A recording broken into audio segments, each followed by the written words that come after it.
যারা নতুন আমরা পাসপোর্ট পাই, যারা আমেরিকান সিটিজেন হওয়ার পরে তাদের বাংলাদেশে যদি যেতে হয় ভিসা, নো ভিসা রিকোয়ার্ড একটা সিল লাগাতে হয়।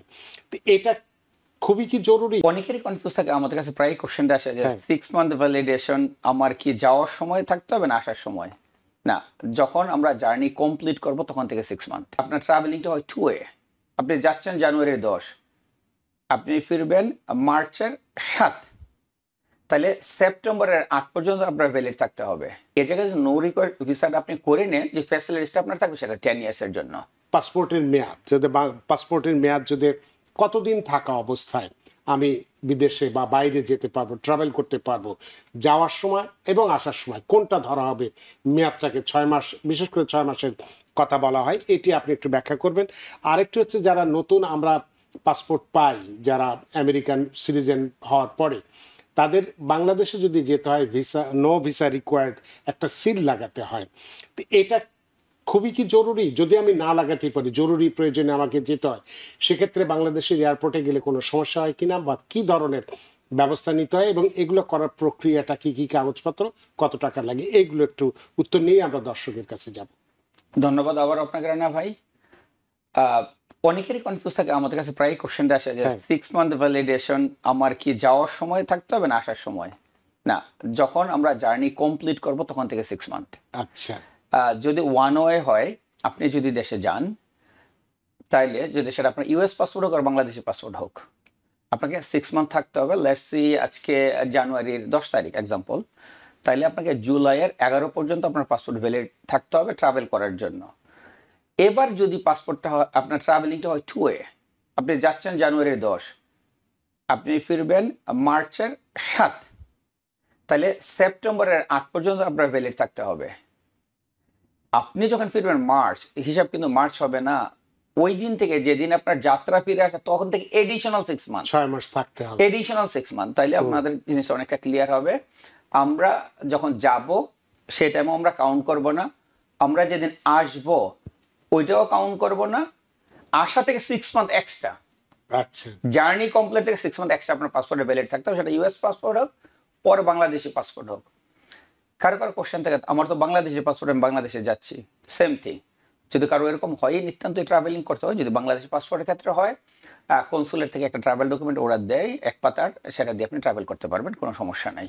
ইভেন দেশে গিয়ে আপনি রিনিউ করেও কিন্তু আসতে পারবেন, সেটা ওয়ান ওয়ে হোক আর 2 ওয়ে হোক। আপনার সেকেন্ড কোশ্চেন ছিল পাসপোর্টের no entry required visa seal নিয়ে। ওটা নিয়ে অনেকেই কনফিউজ থাকে, যেমন নো এন্ট্রি না ইমার্জেন্সি দেশে যেতে হবে, আমি কি যেতে পারবো? না, কনফিউজের কোনো কারণ নাই। আমরা যারা বাংলাদেশ কনসুলেট চিনি, সে জায়গায় হয়তো আমরা যাই সিল নেওয়ার জন্য। এদেশে অন্য নাগরিক যদি বাংলাদেশে যায়, আমরা প্রত্যেকটা ফ্লাইটে কিন্তু 10-15 জন বিদেশি যাত্রী পাই। সবাইকে বাংলাদেশ কনসুলেট আসে ভিসা নেওয়ার জন্য? না, আসে না। ওরা জানে অনারাইভাল আসে, বাংলাদেশ অনারাইভাল দেশে। আমাদের মাথায় কনফিউজটা কোথায়? বিকজ অফ আমরা বাঙালি। আমরা বাঙালি ছিলাম, ন্যাশনালিটি যখন চেঞ্জ হয়ে গেল, ইয়েস আপনি বাঙালি, আমি বাঙালি, ন্যাশনালিটি আপনার চেঞ্জ হয়ে গেছে, সেই হিসাবে আপনি অনারাইভাল পাচ্ছেন। ঢাকা এয়ারপোর্টে আমাদের 2টা ডেস্ক আছে, একটা হচ্ছে লেফট সাইড, একটা হচ্ছে রাইট সাইডে অনারাইভালের। সো কোনো কনফিউজ নাই।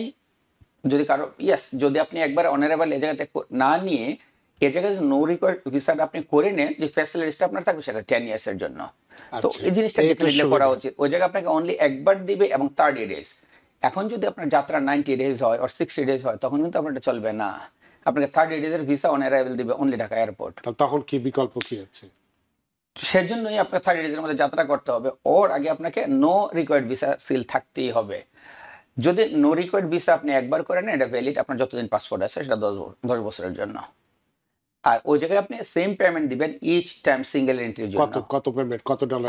আগে ছিল 50, এখন সেটা $88। আচ্ছা, ওকে। বাট পরিস্থিতির শিকার কেউ যদি কোনো কারণে, এখন আজকে শুক্রবার রাত বাংলাদেশে আপনার একটা কল আসছে যে আপনার রিলেটিভ কেউ অসুস্থ, আপনাকে যেতে হবে, সামহাও নো ভিসা রিকোয়ার করবেন, আজকে করবেন, কালকে করবেন, সামহাও হয় নাই করা, বাট আপনি ইমার্জেন্সি যেতে হচ্ছে, আপনি কি পারবেন? ডেফিনেটলি আপনি পারবেন। আপনি অনারাইভাল পাবেন, আপনি যেতে পারবেন, বাট নো ভিসা আপনার রিকোয়ার্ড নাই, সেজন্য আপনার জার্নি ক্যান্সেল করার দরকার নাই। গ্যারান্টি আপনি পাবেন, না আবার আপনি রিনিউ করতে হবে। আপনি যদি কোনো কারণে এক্সটেন্ড করতে চান, এক্সটেন্ড করতে পারবেন, এয়ারপোর্টে আবার আপনাকে রিনিউ করতে হবে, পারবেন। সেই ফ্যাসিলিটিও আছে, রেয়ার, খুব রেয়ার। হ্যাঁ, আচ্ছা। পারবেন। তো এক্ষেত্রে ডকুমেন্টগুলো কি কি লাগবে, মানে যদি কেউ নো ভিসা রিকোয়ার্ড চায়? আপনি যখন বাংলাদেশে যাচ্ছেন, বাংলাদেশের অ্যাড্রেস, ফোন নাম্বার, যে ফ্লাইটে যাচ্ছেন flight number, that's all. New York থেকে সম্প্রচারিত TVN 24 টেলিভিশন বিশ্বজুড়ে বাঙালির কণ্ঠস্বর।